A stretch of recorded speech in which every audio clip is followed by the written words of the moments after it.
I tried to like write like an outline instead of going through the whole book, because in the interest of, I was like hoping that if we talk about stuff more generally, it won't be like 3 hours long, you know? Yeah, that's a good point. That's a good idea. I like that idea. I guess There I was should. still some stuff that, you know, we might want to look to quote. Maybe I should bring up my Kindle thing.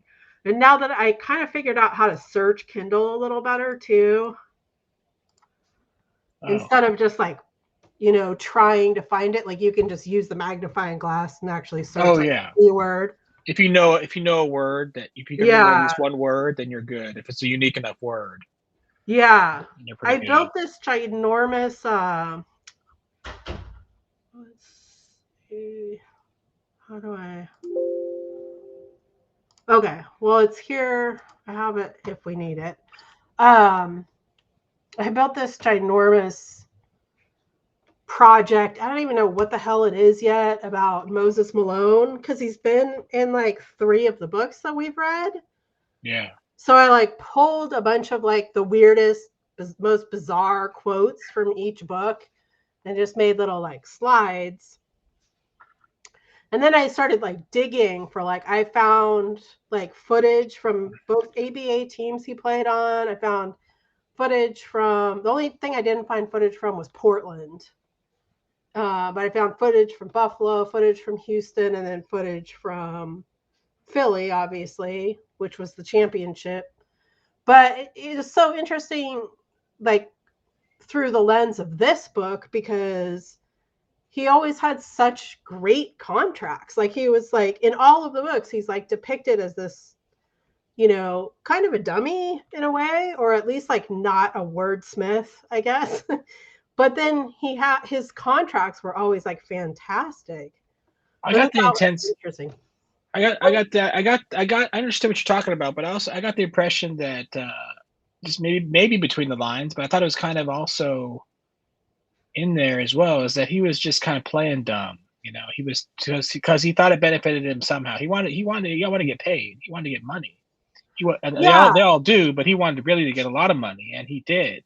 And he yeah. was trying. Maybe it like helped him to for some reason. I don't see how it helped him to play dumb, but maybe he thought it did, and 'cause he Well, certainly. definitely. So, like, having gone through, gone through it all. So, the first book he was in Loose Balls, right? Yeah. So, that was where he was coming from high school. He was the first player to ever be drafted to a pro team from high school.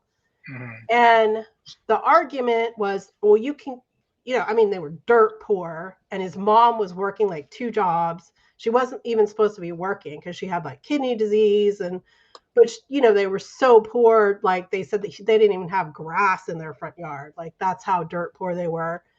And and so they wrote all this weird stuff into his contract that like made sure that his mom would have housing. Like in his ABA contract, it's like Mary Malone will receive $5,000, you know, bonus for this if this happens, and she'll get $500 a month. And like, so even to begin with, his whole goal was to like get out of poverty, make money, take care of his family, you know. Right. Right. And uh and he kept doing that. And then when he came into the NBA in the dispersal draft, he was like one of the top picks, so he automatically made a shit ton of money, made Mhm. like $300,000 a year up front, which was Mhm. like too much for Portland to handle. You know, aside from all the other stuff that's in breaks of the game. But it was really interesting to look through. And then going back to look at the footage of him playing, he's just like he's still the leading offensive rebounder of the NBA all time. He's number one. He has like 6,200 and something, you know, offensive rebounds. And that was how he just fed off them. He would get like 2 or 3 on one possession and then the score. Like, so he Okay. would just get his own misses. He Mm. was just, if anyone else missed, he was there to grab it. And yeah, I mean, he's like, I think a very underrated player, like probably one of the best rebounders the game has ever seen. And you don't, you don't hear about him that much, maybe because it's old and part of his career was in the ABA and stuff. But yeah, he's interesting. Oh, look, is see, I don't like sometimes this promotion isn't working for me.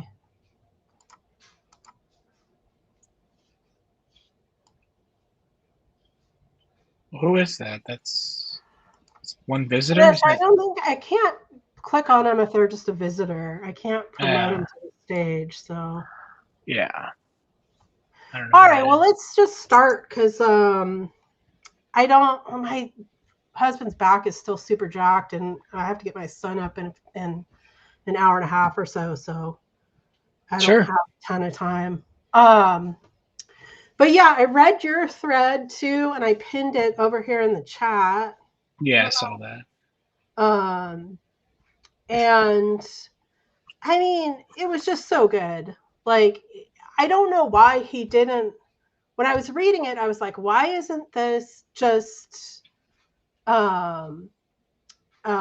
written, this happened, this happened, this happened, this happened in the right order? But then I kind of realized that it was giving him some leeway to tell the full story of each character. Yeah. As they like came into the actual like cap, profit sharing scenario.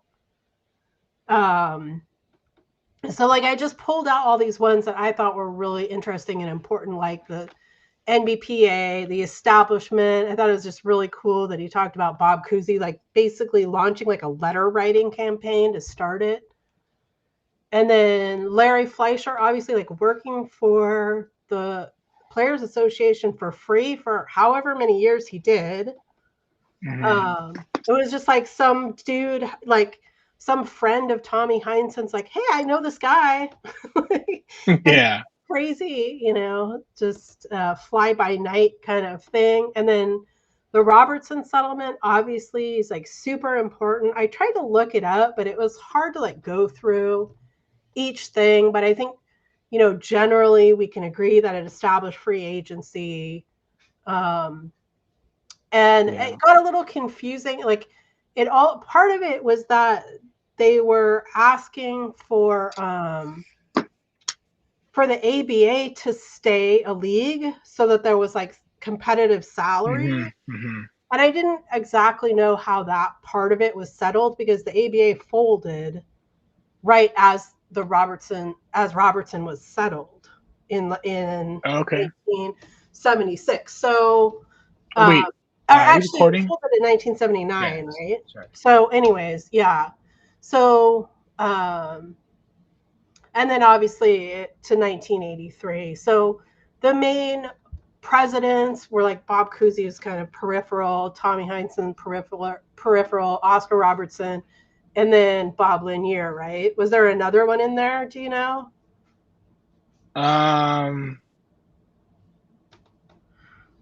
Peripheral characters, you mean? Like, well, just just like presidents of the Players Association. Okay, yeah. I don't think anyone was between Robertson and Lanier. I don't know. Maybe there was, but I don't know. Maybe there was. I just can't remember. Maybe I'm wondering. I put it in here somewhere. Let me see if I. Russell was back in the day. Russell was before, probably around Heinsohn's time as Russell, because he was even prior to Robertson, I believe, as far as his time frame goes. And there's some other guys that were officers, but I'm not sure if anyone else was president. You gonna look it up right now? Maybe it doesn't list it right here. I could look it up on Wikipedia though. Let's see if does it share stuff when I look it up. Let's see. NBPA Players Association. I'm pretty sure that's right. But I mean, so their whole like strategy of having the star players be the main representatives and the officers, I think was so interesting for so many reasons. But the fact that it, protected those like lower level guys to a certain extent was obviously like the main, let's see. if it has it here. Well, also, well, I mean, I'm not sure what you mean by that, but like what I would say is that the best players were protected because they were needed by the owners. You know, they were just by their nature, they were not going to be punished as much as some Yeah, random 12th man would be punished, but he'd just be cut. You know, but they can't cut Oscar Robertson from whatever team he's on. You got to keep him on your right. team because he's the best player in the league or one of the best. You know, so yeah. Okay. Uh, Overview and history. I'm on the NBPA website right now. Overview and history, but it may be too much for an oh, overview. is it in there? I'm on And Wikipedia. uh, National. hold on, come on. Sorry, I was a cat.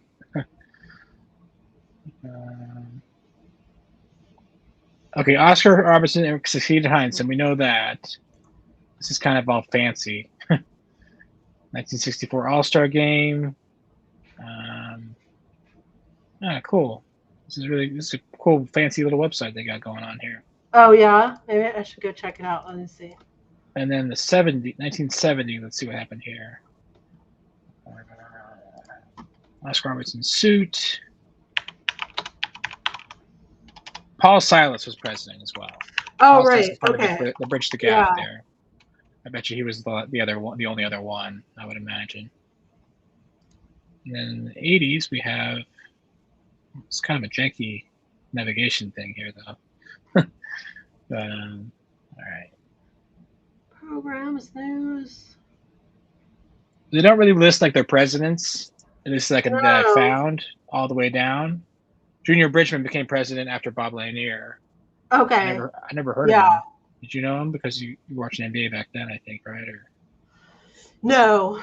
This is still like probably, well, I mean, in 1983 I was 13. So okay, yeah, I mean, I probably watched a few games, but it wasn't. Um, yeah, I mean, I was probably too young to fully appreciate the magnitude of what I was watching. yeah, for sure for this stuff. Yeah, Yeah, I'm just wondering, like you heard of him as a player. I never heard of him as a player, even. Junior So, Bridgman. yeah, Yeah, he doesn't sound that familiar to me. yeah. And I guess, I mean, that was sort of post. I did look up, and I didn't put it like anywhere in a thread or anything like that, but I looked up because I was like, okay. I mean, I think a part of what was so fascinating about this book is just reading it in a time where labor rights are so unsettled too. Like the the car manufacturers being on strike, obviously, which I listened to this podcast called Woke Bros, which they talk about a lot of like economics kind of stuff and in politics and stuff like that. But they were saying that the Sean Fain, the lead, the president of the union for, I don't want to call them the Teamsters, but whoever it is that's the car manufacturing union, he put out this huge statement, and he's saying, the labor force of the big three make 5% of the gross profits. So, I mean, that's a far cry from what the NBA players ended up with, right? At like 51% of gross profits. Like, so that was kind of mind boggling to me. And then you look also at the, the SAG-AFTRA strike that just ended. Like, they're like, it's like pennies to the CEOs and stuff who are like, what they're arguing for and asking for SAG-AFTRA, they settled, but it's like you look at the settlement and it's still nowhere near labor making 50% of the gross profits. It's all going to the CEOs, and then the gross profits are like split out, Yeah.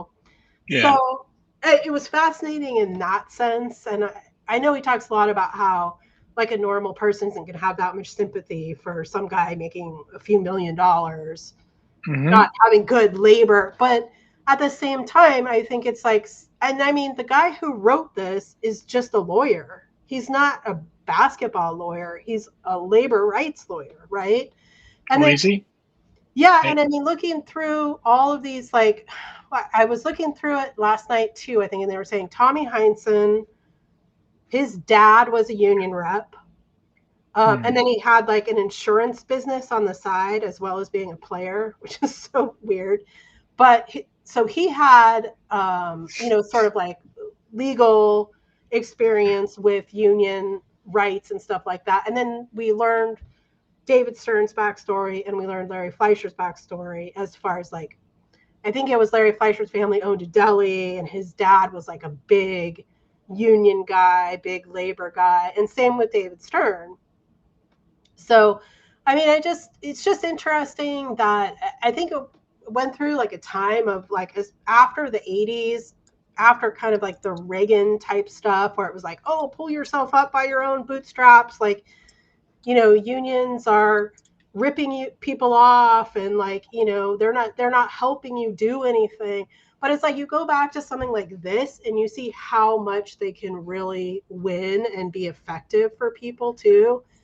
On that same token, I think he did a great job of like presenting baseball and football and their kind of labor disputes in like a parallel kind of timeline throughout the book, and that were just really not as successful, partially because they had to strike, right? And those strikes were like so unpopular. And it sounded like they were really messy too. Like, I don't think the leadership was as focused or organized. And so, like, especially the football one, he made it sound like that sort of just devolved to a point where like everyone was pissed. And then even when it got resolved, everyone was still pissed. You know what I mean?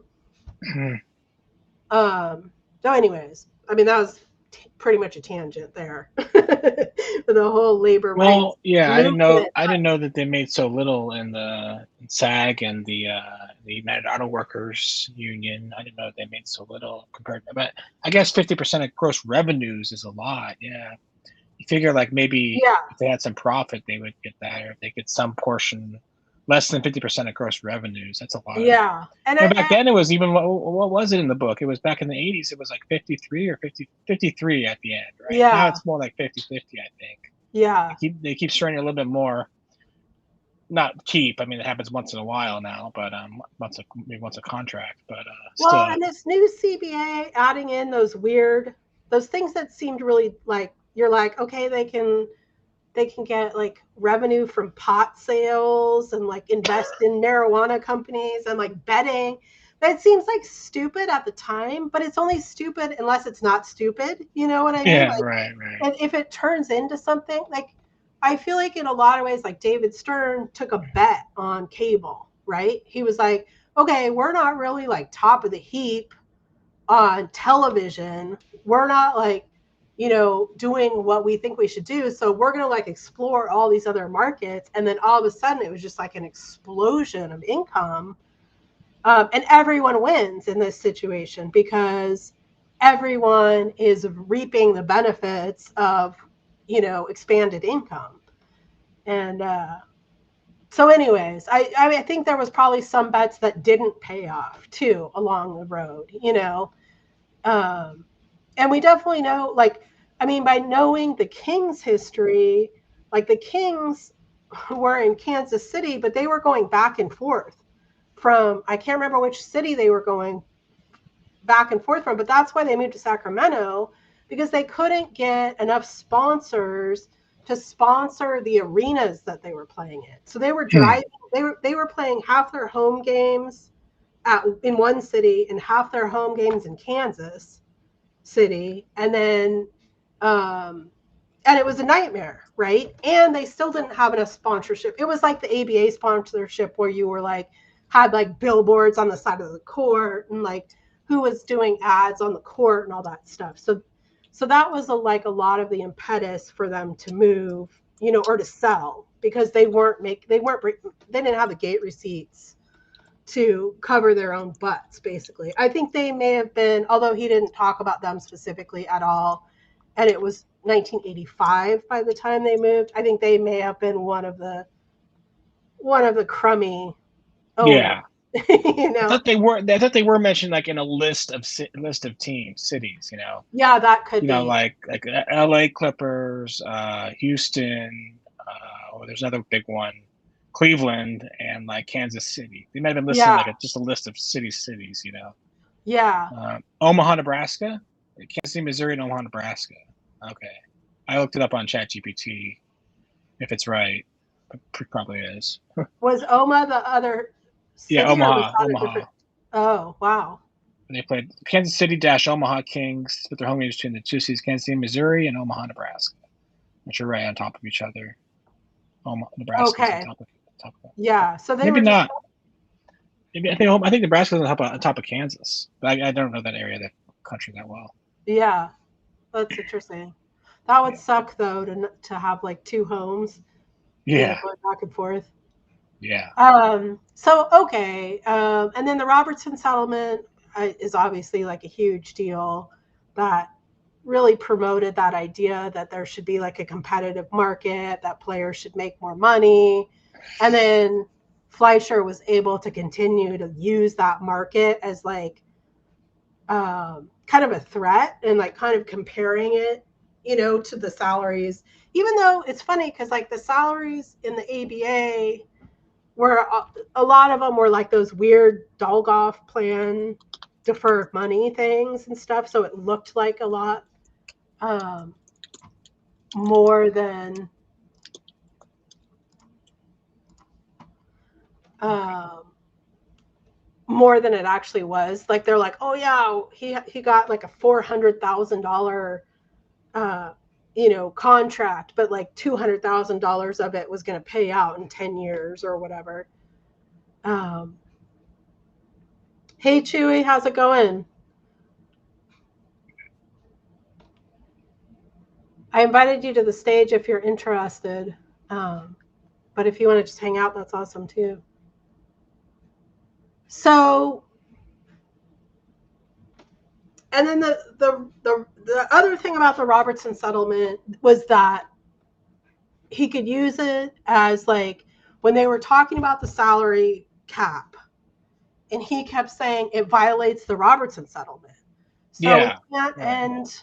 I can't end the Robertson settlement early because it was a settlement and there was this special master that was like Mm, overseeing it, right? So he's like, we can't end it early, and if we end the level of competition that player contracts can have, that violates the settlement, right?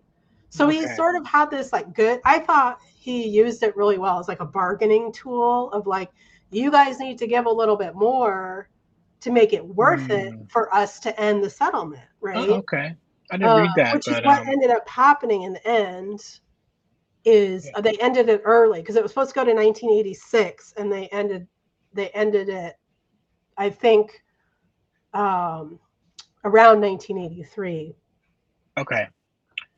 Yeah. So that was the reason because the agreement limited salaries a little bit, and Robertson allowed for free agency, allowed for just free reign. Right. Is kind of Yeah, what it was. yeah. I didn't actually pick up exactly. I know I probably was in there, but I didn't pick up the particulars of what it all meant. I guess maybe Mendelsohn didn't want to get into too much detail, but Yeah, I mean, so I did find it online, but it's uh like it's a lot of legal language, and like what I was really looking for was like a bullet point yeah, list of like, here's what we got, and that wasn't really available. But I know for sure it for the first time in any sport or any of the three big sports, it made free agency a possibility after a certain amount of time with the team. So free agency hadn't existed before that. Um, and that was a part of the competitive salary makeup of it too, was that other teams could offer your stars um, better contracts, right? And then part of it was arguing that the ABA should remain like a league as long as they could, because that offered, again, like raised salaries for the players through competition. And mm, there was one other one which I can't remember off the top of my head right now. I think that some of it might have had to do, some of it had to do with the pension stuff, because the pension stuff was the stuff that they were fighting for since 1964, since that 1964 strike or threatened strike, Yeah. which they didn't actually strike. They and then the owners like kept like not doing it, and like they were like, oh yeah, we'll give you guys what you want, we'll meet with you, we'll do like collective bargaining, and they just didn't, which was why they sued them, which is why Oscar Robertson sued them Mm-hmm. in 1970, and it took 6 years for it to settle, which Mm-hmm. is kind of crazy. That's, I mean, the amount of time that all this takes is kind of mind-boggling. Like, so Bob Cousy starts at 1954. They actually like ask for stuff in like 1957, and then Larry Fleischer comes in 1961, and he's like a better advocate and is like giving them more kind of legal advice and like Mm-hmm. pushing for like deadlines and that kind of thing, and pushing them to ask for more shit. Like, don't just ask for pensions, don't just ask for per diem. Like, you're thinking too small, And 1961, but it wasn't until 19, and then they did the they threatened a strike in 1964, and in 1967 too, maybe. I don't know what happened in 1967, um, but the owners never lived up to it. They're like, oh yeah, you guys can have pensions, and we'll meet with you, and we'll recognize Larry Fleischer as the chief negotiator, and they never did. Like, they couldn't get their shit together enough to even meet with them yearly, so they ended up suing them, Robertson settlement, etc. Um, I'm trying to think. There was one other thing I looked up, but I can't remember what it was now. Mm-hmm. I got lost when I was talking about it. So,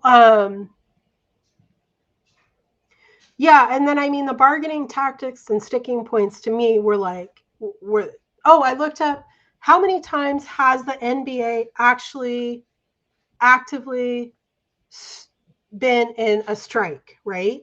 Yeah. And there's one time. It was in 2020, the night after James Blake was shot, and the players refused to go on the court and they refused to play. And that is the only time that there has not been, that play has been stopped on a basketball court because players refuse to play. What happened in 98, 99 for the first year the Those Kings were were? lockouts. So those were the owners Oh, said, we're not letting you come back. That was okay. when owners wouldn't agree.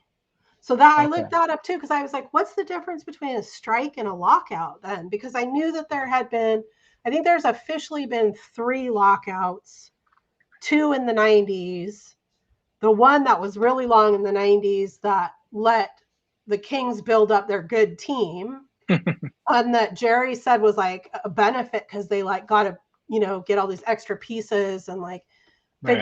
figure more stuff out. And then one in 2011. Okay. Yeah. So so Larry Fleischer, I mean, maybe yeah, I mean, so the bargaining tactics and sticking points. So they obviously use strikes as a bargaining tactic, right? But also, I think Larry Fleischer was really brilliant at using it as like a deadline, like, because like it seemed like especially the owners are really depicted here, and I believe his story, that they seem like loose cannons, a lot of them, that they're just like, I think in Breaks of the Game too, he sort of talks about them like they have these ego because they're like captains of business and they're millionaires, and they think they're really great at everything, and but then it kind of turns out that they're kind of not in some cases, or at least they don't know anything about basketball. And I mean, obviously Ted Stepien was like the worst of the worst, Hmm. where he just Hmm. blew it on every level, and he was probably an owner. Like I wanted to, go and do the math on how long he was actually an owner for, but it was like 2 years or something, or 3 Wow. years. So, and then in that time, he like squandered all their draft picks, overspent their checkbook. Like he went bankrupt and had to sell his business to get out of the ownership of the team. Like when he sold the team, he had to sell his business to the same people, Mm-hmm. um, to like just get out of owning the team. So, anyways, it seems like Larry Fleisher was very much, that was his line, right? The owners are the ones that are tanking the NBA. Right. You have no Right. money, you're going broke. It's because your owners suck. And because they don't know what they're doing, and because they're spending money on weird shit, which they were in some cases. Um, and so I think that was a really good one. And then using the strikes as like, if we don't get something done by this time, we'll strike. And that worked every single time, right? I mean, Right. so if it's true that the only strike was in 2020, there was nothing the owners could have done. That was a social justice strike. That was just Sure. a protest of conditions in the country. It was like a what do you call it? It's just like a symbolic uh, moment in history, right? Not a strike over labor per se. Mm-hmm. Mm-hmm. Um, so, and then the All-Star game, I think, is a central part of like where all this business is done. Was really interesting. Like how it's the only place where they all come together, where all the players are, where everybody gets to meet in person, because there was obviously like no Zoom and not really like you had to go find like a payphone if you wanted to call people. Um, so that was interesting. And then I'm trying to think. Yeah, and we Now we already have talked. Las Vegas Summer League, where all the players. I don't know if all the players go to All Star Weekend these days. I think they kind of. I don't know if it's relevant to today actually, but I'm curious if there's still a players association meeting, because not all the players are reps, right? right. There's a rep from each team. So the Right. same way that Bob Cousy set it up. But then there's also officers on top of that. So like I Mm-hmm. think Harrison Barnes is like the treasurer or the VP or something like that. So I'm curious if there's a players association meeting over the All-Star break. Um, at All-Star. And I don't know that one way or another. I know that there's several players association practice facilities, because there's one in Spain where Davion went this summer, and where Chemezi went last summer, where Nemias was last summer, where you can Mm-hmm. just go and like hang out for a couple weeks and like do open runs with whoever's there. And like, I think there's like classes that they do for like the younger players. And so that's really cool. Um, but that's like outside of the framework of, that's just like for the players, but not the NBA, if that makes sense. Mm-hmm. And then, so I mean, the main protagonists of the story are David Stern, Larry O'Brien, and Larry Fleischer, right? Larry O'Brien, I mean, like you said, I think you said it in a message, is like, Yeah. okay, I'm like halfway into this book and I have no idea why it's the Larry O'Brien trophy. Like, why did it's, Right. and Right. like he was just kind of a douche in a lot of ways. I mean, he was like a politician, Yeah. and He they was made. brought him in. He was married to make deals, and he stormed out of that meeting. He didn't seem like much of a deal maker.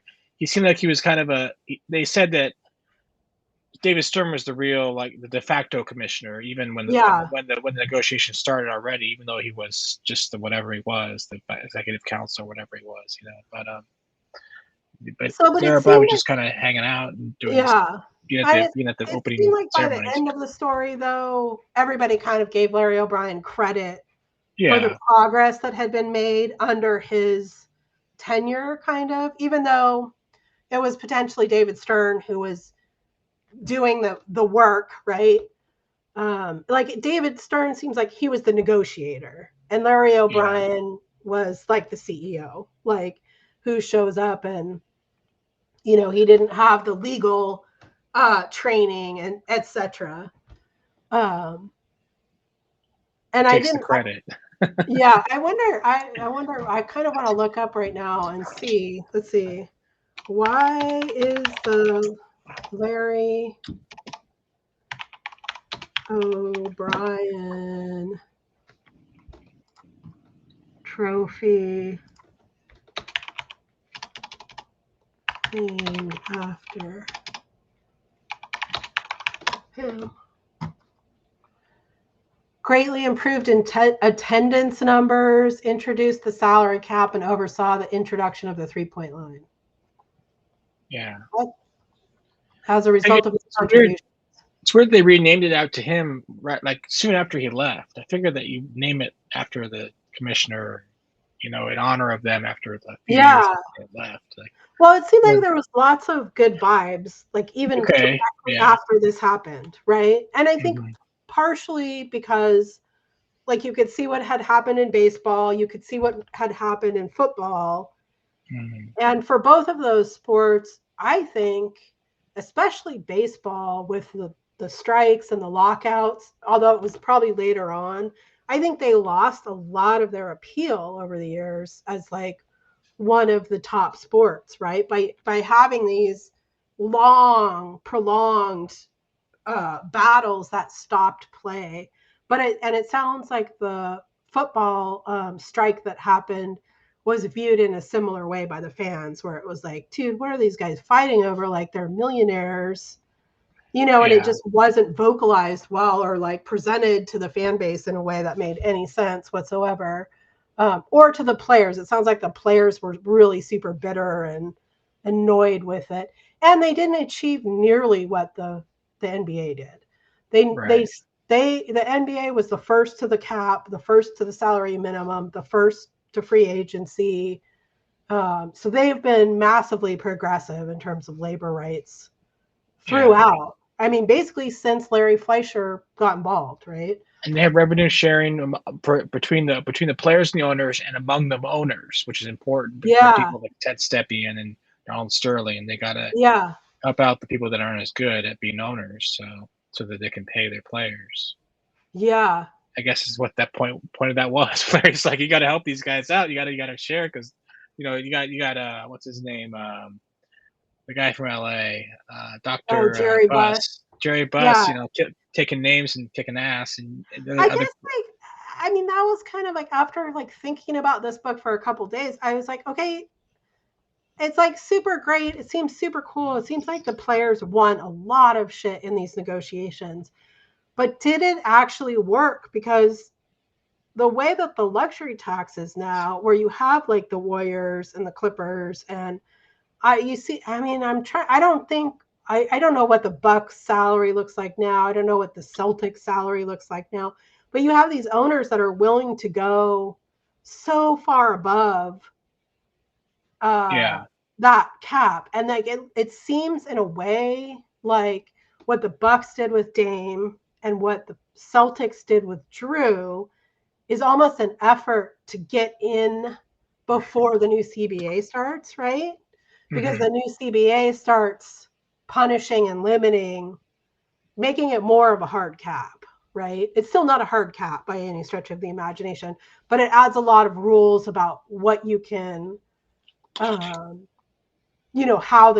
what like can you use the MLE? Can you use um, the vet minimum? Because they start taking stuff away the further you go into the tax, right? But that hmm doesn't start until next year. So this year, I think teams are still trying to load up as much as they can, and then they still have some of like the Larry Bird stuff or some of the exemptions and exceptions they can still take advantage of. That's So, very complicated. Like so you brought that up because about the players, though, right? Like, are the players losing out because of these things? Because that's an owner to owner thing. Those things are put in place because owners like Vivek were like, "Hey, we can't have Steve Ballmer paying 250 million for his yeah, players, so we I need think to." yeah, I mean that's a good like I think Larry Fleischer would be like, "Oh no, it's great." Like, cuz like Okay. it says at one point like he thought that the salary cap was a temporary measure, right? And he Mm-hmm. thought it would like go away and it would like serve its purpose and people would get rid of it. But because his interest was that players could make unlimited amounts of money. He just Mm-hmm. agreed to the salary cap to get the profit sharing. Just to Uh, get the revenue to get to that was he agreed to revenue sharing if they could get. And how did that work? Actually, I'm confused myself just well, now. so the owners were broke, we're We going want a under, cap. we're not We going to want a make cap. it. We have to like somehow put a cap on what we're paying players. Like the reason is Okay. because we're paying Yeah. guys too much, right?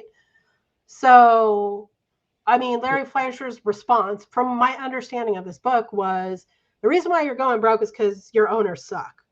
You Yeah. know, 10 out Not of because of the 10 player salaries. yeah, not because the player salaries are too much, but because you're like spending thousands of dollars on weird popcorn or what, whatever Ted Stepien was doing for like a halftime show. And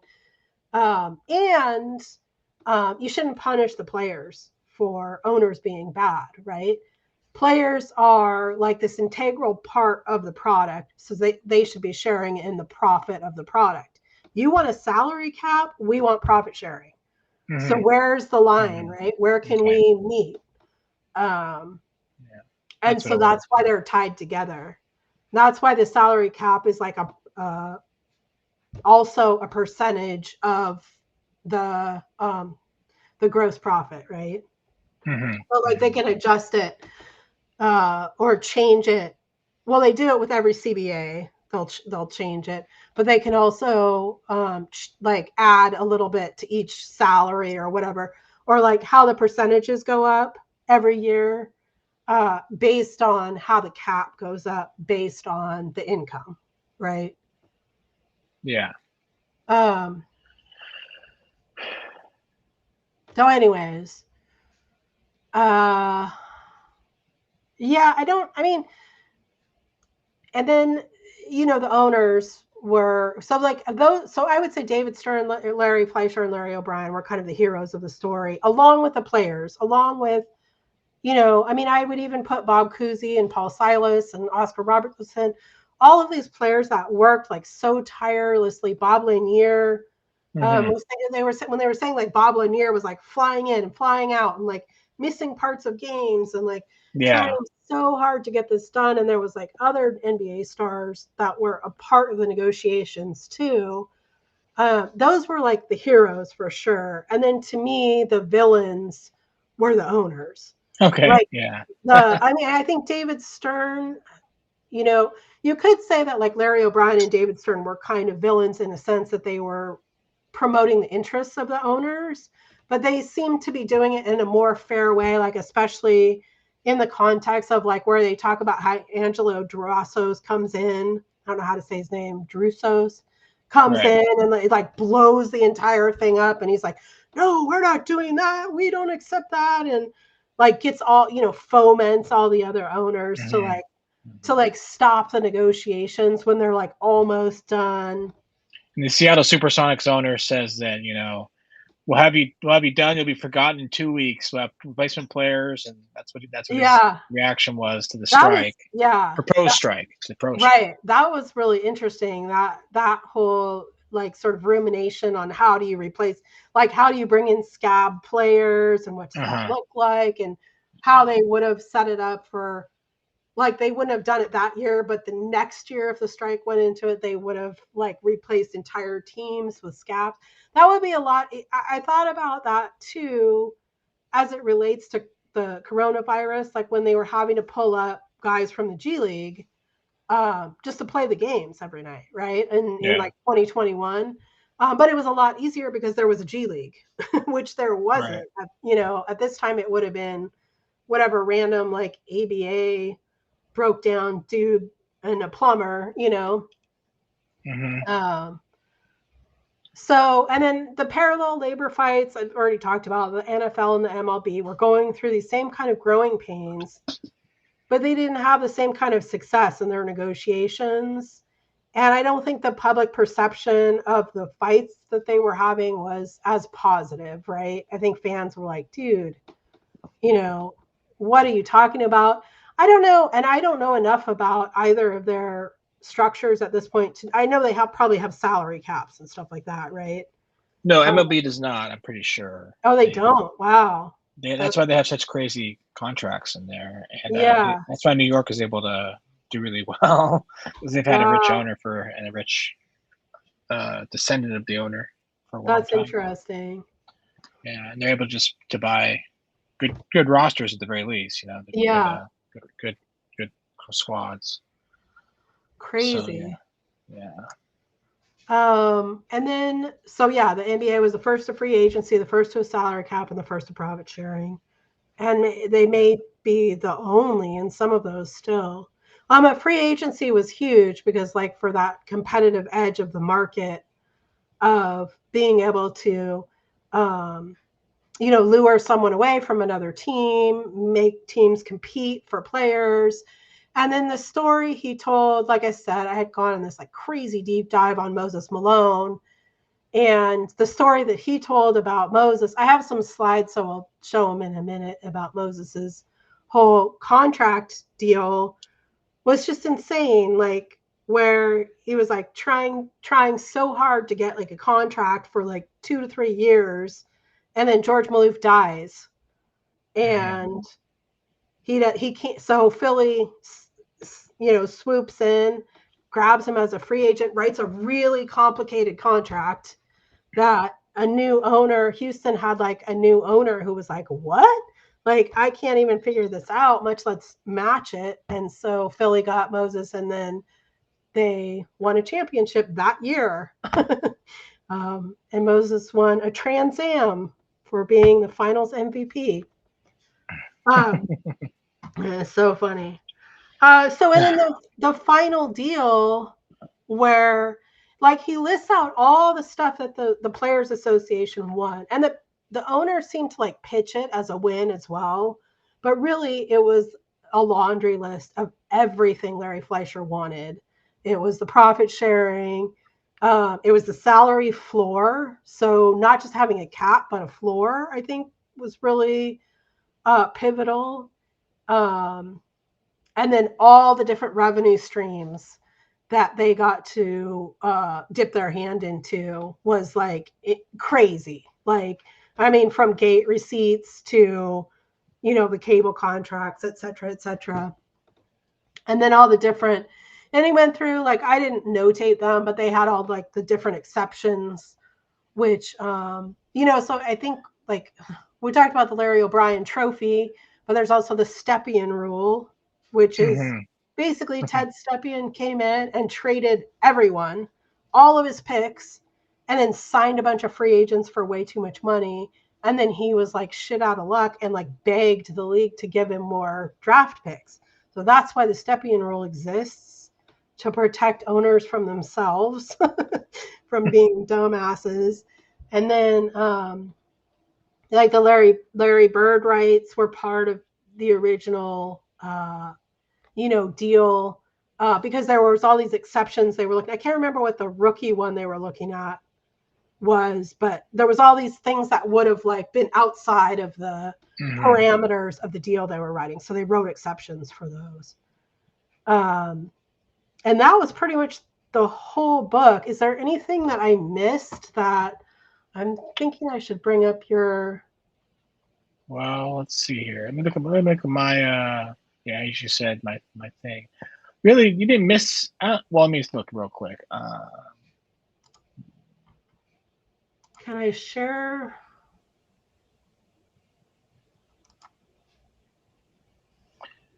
Well, I like how the owners finally just share their financial statements in 1983. Oh yeah, Because, and then the good quote from Stern. At some point, there was no reason to be fighting about what the facts were, on page 219. And I just wonder why. I wonder why they just took so long. And they complained about how crazy bad they were doing. If that was true, because the players, Fleischer and his assistant wouldn't receive the statements, and they were like, well, we don't believe you then. If you're not going to give us the statements, we don't believe you. And so they finally gave them. Stern knew that some were struggling. So if I just give them the statements, so they did. It's like, should have done that 10 years ago, but Well, I think, and also like just I think he makes the point that it's like there was like an unprecedented level of openness between the NBA and the Players Association, right, which is probably like what it takes to really make a lot of these deals. I don't know if it's continued that way with the, between both organizations, but it definitely seems like the NBA has relatively good relations between each, the NBA and the Players Association. right. Again, like comparatively to like NFL um, And then and MLB. you mentioned it, but I think that the 1964 All-Star Game should have opened up the book. That could have been like a preface, Yeah, a forward, or whatever you want to call it, introduction to the book would be that game, because that was like really exciting, intense. And the first televised All-Star game for the NBA? Are they the players, the All-Stars, the main All-Stars, the real All-Stars? Are they gonna say no? We're not walking out there. They're all in uniform. It's like they go back and forth. The commissioners coming in cussing them out, like the new commissioners coming in and cussing them out. It's like yeah, it was either they don't want to talk to Fleisher because he's just some dude. He's just, to them, he's just some guy. But he's like, the owners, the players trust him by now. They trust him a lot more in '83, I'm sure, but they trust him. yeah. He was helping them out for a couple of years, but at that point already. So I guess that's one thing 64. I did miss too is like that the NBA kept saying, oh, well, Larry Fleischer, he's an agent. Like, so this is, he has like this unfair advantage. And in the end, when they went and like talked to the players about how they trusted him, it was an unfair advantage. And it really worked in his favor of like, yeah, he got me this great deal. And he's trying to get the NBA to give us everyone another great deal, And the one other thing that stands out to me about Larry Fleischer is when they talk about him sort of moving out of like the domestic market of being an agent for American players and becoming the agent for, like, it named every great international player that was even available. It was Vlade, Domas's dad, Arvidas, and there was one other one. And he was like in talks with those guys to become their agents. Mm-hmm. So he was looking at like new ways to bring like new blood and into the NBA. And what a tragedy that he died so young, even though he had retired from the Players Association. But Right. yeah, I mean, he seems like a very much an unsung hero of labor relations, right? I mean, Yeah. bigger than just the NBA, but I mean, I would imagine that this is something that is potentially taught in legal, classes about labor relations. I would Mm-hmm. teach it if I was teaching a labor relations class, anyways. And this is So here's my Moses Malone stuff. So he'd spent years trying to get an extension before he became a free agent in the 81-82 seasons. Negotiations between Lee, Fentress, Malone's agent, and Rockets owner George Maloof began in 1980, years before his contract was up. Moses never wanted to be a free agent in the first place, Fentress said. He asked me to start negotiations back in 1980 so that it would be cleared up before his contract expired. He was very happy in Houston. And then the most valuable commodity on the market that off season was size. Let's see if I can these have like way too many words on them. Then on November 29th, 1980, right in the middle of negotiations over a new deal for Moses, Maloof suddenly died of a heart attack. Gavin said that George's last words were, "How many points did Moses score?" I hope that weren't his last words. So, and then this was the contract that Philly offered Moses, and that Houston's new owner, Thomas, was like, what the fuck? So there was like a ton of like poison pills and all these different Mm-hmm. stuff in it. So first Malone's offer sheet was all cash, no deferred money. So we know that Moses was in the ABA, and he was in the ABA in like 1974 through 1976. And that was a big deal in the ABA at that time, was that the players were figuring out that like all of those contracts that were deferring money were not really worth what they said they were worth, right? Mm-hmm. So he must have told me 10 times, no Ferd, no Ferd. Katz said of his negotiations with Malone. More importantly, making Malone's contract all cash made it difficult for a new owner like Thomas to swallow. In addition, Malone's contract with the Sixers was complicated, extremely complicated. It provided for a number of poison pill provisions that were designed to be difficult for the Rockets to match, built around attendance and other players. And then then he goes on to, so within a week, Moses would be named. That's his Trans Am, the picture. Yeah.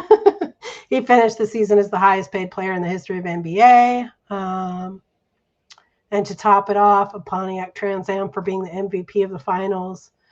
When he was presented with a car, Moses was asked whether he had expected a championship when he was traded to the Sixers. When I signed that offer sheet, he said, and I didn't put in here, but there was another, so he's the originator of the faux, faux, faux meme as well. Because they asked him, Moses, how many games is it going to take for you guys to win the playoffs? And he said, faux, faux, faux. And they were like, ha ha, it's so funny. And they won it in 4-5-4. So on their championship rings, it says on the side of them, faux, fi, faux. That's part of like the engraving. Wow. Yeah. Didn't know that. So anyways, I thought that was just a cool, interesting. And then Philly had to trade him. Like 3 years later, they traded him because it wasn't really working out. And it's like considered to be one of the darkest days in Philadelphia sports history is when they traded Moses Malone. Also, he played with Julius Erving in the ABA. So he played on a team with Julius Erving in the ABA and then got to play with him in the NBA as well, which is kind of amazing when you think about the point of that dispersal draft was to like spread out the ABA, but nobody thought the ABA guys were all that good. I mean, his happened on a loophole with the heart attack and all that stuff, but and just the fact that like the ABA guys turned out to be like the biggest stars of the NBA post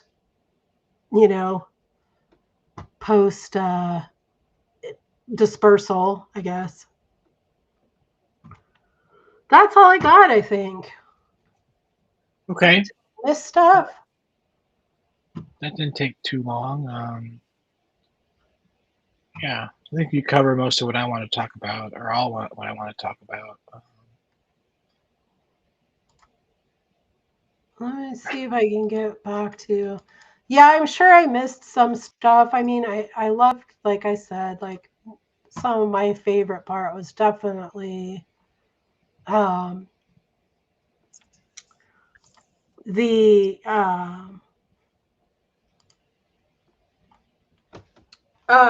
just the nerdiness and geekiness of the contract negotiations was really interesting. I mean, the labor negotiations was the most interesting part for sure. And I did think like the tangents that he went on for the Ted Stepien, Jerry Buss, Donald Sterling tangents. The Donald Sterling one is like, dude, this guy sucked so bad for so long, and it took like 16 years or something to get him out of the league. So it's not like it's like you can know that you have a super shitty owner and still not be able to boot him. But that was the other thing too. At the very end, he says the salary floor was what forced Ted Stepien and one other owner out of the league entirely because they just couldn't afford to pay their players that much, right? So they were like, I'm done, I'm out. Which is was fascinating as well. Right.